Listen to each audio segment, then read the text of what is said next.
நம்ம விட்டு போனதுக்கப்புறம் ரிலீஸ் ஆன படம் வந்து மதகஜராஜா. அதில் வந்து பயங்கரமாக காமெடி பண்ணி நம்மளை எல்லாரையுமே சிரிக்க வச்சு அவரோட போர்ஷன் பயங்கரமாக இருக்கும். அதுலேயுமே ஒரு இறந்த ஒரு கேரக்டர் தான் பண்ணியிருப்பார், பயங்கரமாக இருக்கும். ஸோ இந்த படத்தில் என்ன மாதிரி ஒரு ரோல் பண்ணுவார், இல்லை அவரோட காமெடி தான் ஸ்ட்ராங்காக இதில் பண்ணியிருக்காரு? பர்சனலாக மனோபாலா சார் எனக்கு ரொம்ப, அதாவது நடிகர் சங்கமில் வந்து நாங்கள்லாம் எக்ஸிக்யூட்டிவ் கமிட்டி மெம்பர்ஸ். ஸோ எனக்கு பர்சனலாக ரொம்ப நல்லா தெரியும் அவரை.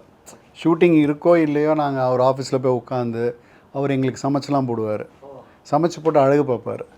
இந்த வத்த குழம்புன்னு ஒன்றுலாம் பண்ணி போடுவார், சூப்பராக இருக்கும். ஸோ அவரை வந்து ஷூட்டிங் ஸ்பாட்டில் பார்த்து பேசி, இல்லாத போதும் நாங்கள் ஈஸியில் பார்த்து பேசுகிறது எல்லாமே இருந்தது. அவர் போனது ஒரு மிகப்பெரிய லாஸ். பர்சனலாக நான் ரொம்ப ரொம்ப பெரிய லாஸாக ஃபீல் பண்ணுறேன். அவரோட கடைசி படம் நினைக்கிறேன் இல்லை இது? ஆமாம், இது கடைசி படம். ஆக்சுவலாக எனக்கு அந்த பாக்கியம் கிடைச்சது அவர் கூட நடிக்கிற காம்பினேஷன். எனக்கு இவருக்கு எல்லாருக்கும். நீங்கள் சொன்ன மாதிரி வந்து மதகஜராஜாவில் என்ன மாதிரி ஹியூமர் பண்ணாரோ அந்த ஹியூமர் வந்துட்டு இதில் பார்க்கலாம்.